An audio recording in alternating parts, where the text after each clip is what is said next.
নমস্কাৰ জনালো সকলোকে আগন্তুক আহি থকা ডিএলএডৰ পিএনটি টেষ্টৰ বাবে প্ৰস্তুতি চলোৱাত সহায় হোৱাকৈ সম্ভাৱ্য কাৰেণ্ট এফেয়াৰ্ছ কিছুমান আলোচনা কৰা হৈছে। এইটো হৈছে সিৰিজটোৰ দ্বিতীয়টো ভিডিঅ' আৰু আমি এনেকৈ আৰু ভিডিঅ'ৰ জৰিয়তে প্ৰস্তুতি চলাই গৈ থাকিম।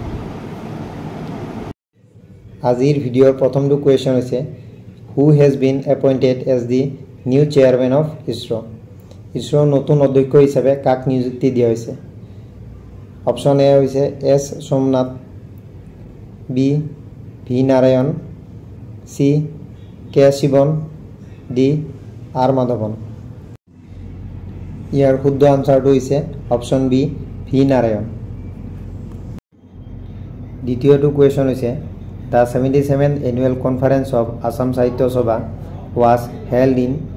অসম সাহিত্য সভা ৭৭ সংখ্যক বাৰ্ষিক সন্মিলন ক'ত অনুষ্ঠিত হৈছিল?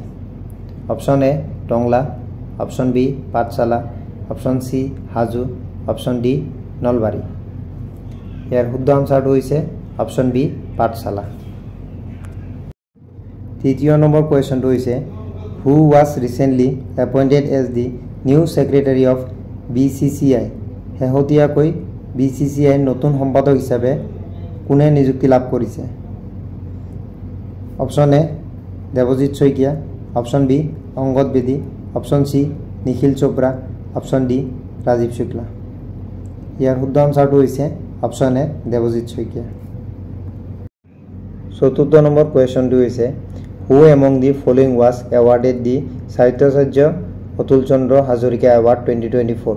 তলত উল্লেখ কৰা সকলৰ ভিতৰত কোনে সাহিত্যাচাৰ্য অতুল চন্দ্ৰ হাজৰিকা বঁটা লাভ কৰিছিল?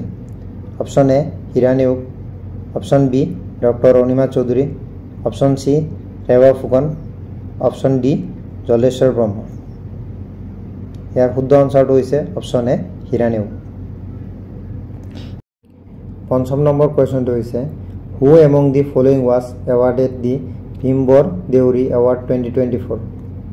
তলত দিয়া সকলৰ ভিতৰত কোনে 2024 চনৰ ভীমবৰ দেউৰী বঁটা লাভ কৰিছিল? Option A Hira Neog, option B doctor Anima Choudhury, option C Rewa Phukan, option D Jaleswar Brahma.